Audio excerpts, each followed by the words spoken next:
وہ گانا گاتا تھا، لوگ اسے کھلاتا تھا، لیکن بوڑھا ہو گیا، آواز ختم ہو گئی، آواز دب گئی، اب کوئی کھلانے والا نہیں تھا، دائیں دیکھا بائیں دیکھا، آگے دیکھا پیچھے دیکھا، کوئی سہارا دینے والا نہیں تھا، تو عرش کی طرف نگاہ کو اٹھایا کہ مولا تیرے سوا کوئی نہیں،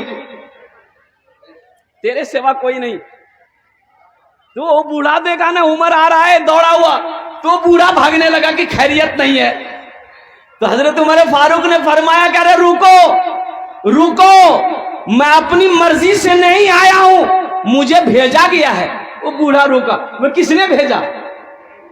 تو حضرت عمر فاروق رضی اللہ تعالیٰ عنہ نے جواب دیا کہ جس کو تم یاد کر رہے تھے اسی نے مجھے بھیجا ہے، جس کو تم یاد کر رہے تھے اسی نے مجھے بھیجا ہے۔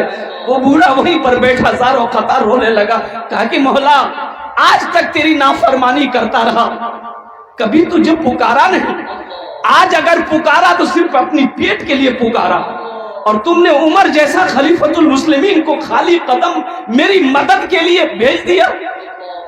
ایک چیخ ماری، وہیں انتقال کر گیا۔ حضرت عمر فاروق رضی اللہ تعالیٰ عنہ نے، قربان جائیے، آپ نے خود اس بوڑھے کی جنازہ کی نماز پڑھائی۔ میرے نوجوانوں، اللہ بڑا پیار کرتا ہے اپنے بندوں سے، اللہ بڑی محبت کرتا ہے اپنے بندوں سے، تو بندوں کی ذمہ داری یہ فرض ہے کہ وہ بھی اپنے رب کا شکر ادا کرے، اپنے رب سے محبت کرے، اپنے اللہ سے محبت کرے، اور جو بھی مانگنا ہے اپنے اللہ سے مانگو، او میرا اللہ کے سوا کوئی دینے والا نہیں۔ انشاءاللہ اللہ سے لو لگاؤ گے میرے بچوں؟ بھائی لو لگاؤ گے انشاءاللہ؟ قربان جاؤ۔ معزز سامعین کرام، یہ اصلاح معاشرہ وہ تعلیمی بیداری کانفرنس ہے، اور توسیع وہ تعمیر مسجد بھی ہے۔ ایک لفظ الحمدللہ۔ جلسہ اصلاح معاشرہ کا تو ہم لوگ کرتے ہیں، جلسہ سنتے بھی ہیں، آخر کیا وجہ ہے کہ عمل نہیں ہے؟ بھائی عمل نہیں ہے، کیا وجہ ہے کہ جلسہ اصلاح معاشرہ کا ہم سنتے ہیں، عمل نہیں؟ تو پتہ اس سے یہ چلا کہ ہم اس کان سے سنتے ہیں، دل کے کانوں سے نہیں سنتے ہیں، جس کی وجہ یہی ہے کہ عمل نہیں ہے۔ ایک گاؤں میں ایک آدمی گیا مہمانی، اب وہاں کا ریت رواج اسے معلوم نہیں تھا، رات میں اس کے لیے کھانا بنا، اب کھانے کا ٹائم ہوا تو دسترخوان بچھایا، پانی لایا، پلیٹ لایا، مہمان بیٹھا دسترخوان میں، ایک نوجوان تھال میں کھانا سجا کر لایا اور ساتھ ایک لٹھی لے کے آیا، کھانا بھی رکھا لٹھی بھی رکھا بغل میں۔ تو مہمان پوچھے بابو لٹھی کہنا لے لے؟ بولا نہیں، لٹھی کا کام بعد میں ہوگا، پہلے کھانا کھائیے۔ آپ کھانا کھائے گا مہمان؟ ارے بھائی بولو نا، کھانا کھائے گا؟ تو یہ مہمان بولا کہ نہیں بابو، پہلے بتاؤ یہ لٹھی کا کیا کام ہے؟ بولا نہیں ہم کو بھی پتا نہیں ہے، دادا بولے ہیں کہ اس کا کام بعد میں ہوگا، پہلے مہمان کو کھانا کھلاؤ۔ تو مہمان بولا بابو ہمارا بھوک ختم بھاگ گئے، تو کھانا اٹھا کے لا جو۔ مہمان کھانا کھایا کہ نہیں؟ میں لاسٹ ٹائم بتانے کی کوشش کروں گا۔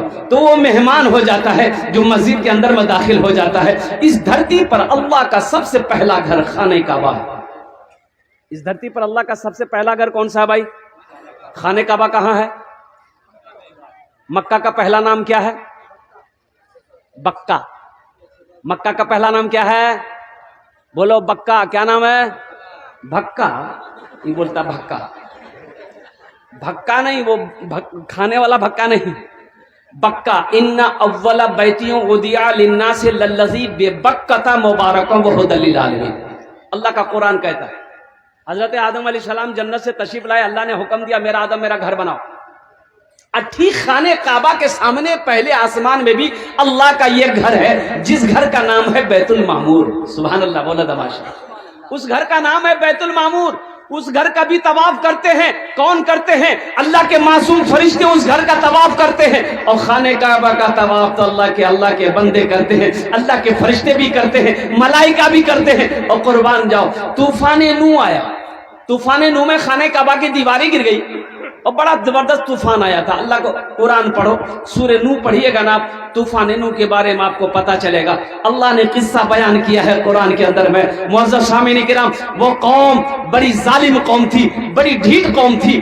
اللہ کے نبی جناب حضرت نوح علیہ السلام کے بات کو ماننے کو تیار نہیں, کہنا کو ماننے کو تیار نہیں, باتوں کو سننے کو تیار نہیں. 950 سال قوم کو دعوت دیتے رہے نوح علیہ السلام. 950 سال کی مدت میں صرف 80 سے 82 لوگ مسلمان ہوئے. کتنے لوگ مسلمان ہوئے؟ بولو بھائی, 80 یا 82 لوگ مسلمان ہوئے. اب بتائیے وہ قوم کتنی زبردست قوم تھی. اللہ کے نبی حضرت نوح علیہ السلام کے گلے میں وہ رومال ڈال کر, کپڑا ڈال کر, رسی ڈال کر وہ لوگ کھینچتے تھے. رستے میں حضرت نوح علیہ السلام چلتے تھے تو اوباش بچوں کو, لڑکوں کو لگا دیتا تھا کہ اس کو پتھر مارو. 950 سال ہو گئے دعوت دیتے دیتے. حضرت نوح علیہ السلام نے کہا کہ مولا اب تیرے نور سے چلا نہیں جاتا, ان پاؤں میں طاقت نہیں رہے کہ ان پہاڑوں پہ میں چڑھوں لوگوں کو دعوت دوں.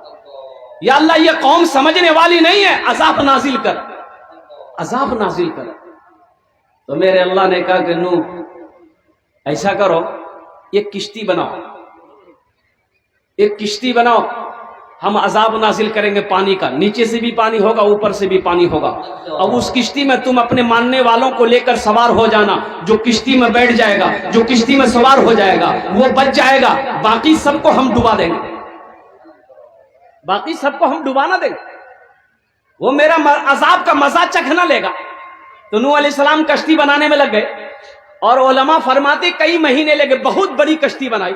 تو گاؤں والے نے کہا کہ نوحی کی بنا لے جاؤ. بولا کشتی, بولے کاہے کو, پینے کو پانی نہیں مل رہا, کشتی کہاں چلاؤ گے؟ تو کہا کہ اللہ کا عذاب آئے گا. تو لوگوں نے کہا کہ کیسا عذاب, کہاں کا عذاب؟ بولا دیکھ لینا تم لوگ. تو گاؤں والوں کو حسد ہو گئی کہ کشتی بنایا ہے. لوٹا لیتا تھا آدمی, اسی میں جگہ پخانا کرتا تھا. نوح علیہ السلام نے منع کیا, کوئی نہیں مانا, سب وہی پخانا کرنے لگا. اب دیکھتے دیکھتے ہفتہ 10 دن کے اندر وہ پورے کشتی کو پخانا سے بھر دیا. توبہ. نوح علیہ السلام کی آنکھوں میں آنسو آ گئے. کہا کہ مولا یہ تیری قوم ہے. تو میرا اللہ کہتا ہے نوح آنسو کو پوچھو, میں سب دیکھ رہا ہوں. اے نوح, اس کشتی کو ان لوگوں نے گندگیوں سے بھر دیا ہے, پخانے سے بھر دیا ہے. اگر انہی کے ہاتھوں ان گندگیوں کو میں صاف نہ کرا دوں تو خدا میرا نام نہیں. سبحان اللہ اکبر کبیرہ. میرے رب کی طاقت دیکھو.